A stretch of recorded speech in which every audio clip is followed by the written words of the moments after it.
ఎలా బ్రతకాలి అన్నది నేర్చుకోవాలి.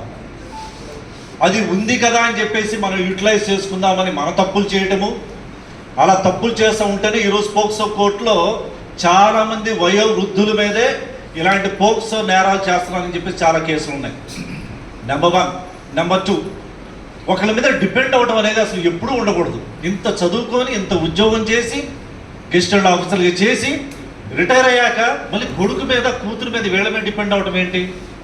సో ఎక్కడో మనం చిన్న చిన్న తప్పులు చేయడం వల్లే ఈ emotional dependence, right, we should not be there.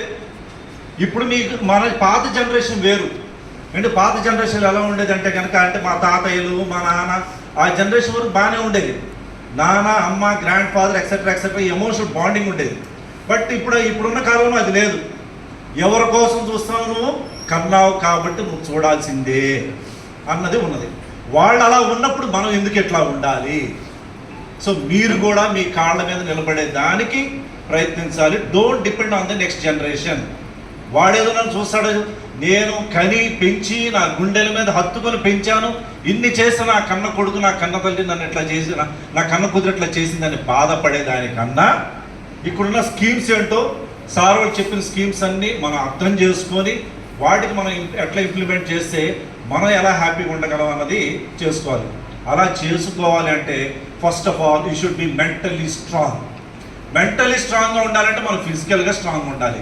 అంటే రోజు కాసేపు లేసి వ్యాయామం చేయడము, ఎక్సర్సైజ్ చేయడము అలాంటివి చేయకుండా నా కోడలు ఎట్లా చేసింది, నా కొడుకు కోడలు మాటలు ఎట్లా చేశాడు ఇలాంటివన్నీ మైండ్లో పెట్టుకున్నాం అనుకోండి, మీ మైండ్ స్పాయిల్ అయింది. మైండ్ స్పాయిల్ అంటే you not be mentally strong. So I request all, daily కాసేపు పెద్ద గ్రౌండ్స్ ఉన్నాయి నల్గొండలో, ఎన్జీ కాలేజ్లో ఇట్లా గట్రా అన్నీ ఉన్నాయి, అక్కడికి వెళ్ళి వాకింగ్ చేయండి. Be mentally strong. ఎమోషనల్గా ఇంకా డిపెండ్ అవ్వమాకండి. ఒకవేళ మీ పెన్షన్ ఇలా నాకు తెలిసి ఇప్పుడు ఉన్నంత పెన్షనర్స్ ఉంటారు. సో మాకన్నా ఇంకా మా జనరేషన్ అయితే పెన్షన్ కూడా లేదు కనీసం, రైట్?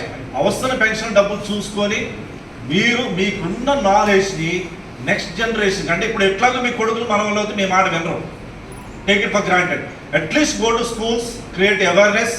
నెక్స్ట్ జనరేషన్ పిల్లలు అవకాశం ఉంటే అలాంటికి వెళ్ళి అవేర్నెస్ క్రియేట్ చేసి మనం చదువుకున్న దానికి మనం బ్రతికిన దానికి ఒక సార్థకతని మీరందరూ చేకూరుస్తారని చెప్పి ఆశిస్తూ నాకు ఈ అవకాశం ఇచ్చిన హానరబుల్ ప్రిన్సిపల్ డిస్ట్రిక్ట్ జడ్జి గారికి అలానే సెక్రటరీ గారికి మరోసారి ధన్యవాదాలు చెప్పండి. Thank you very much.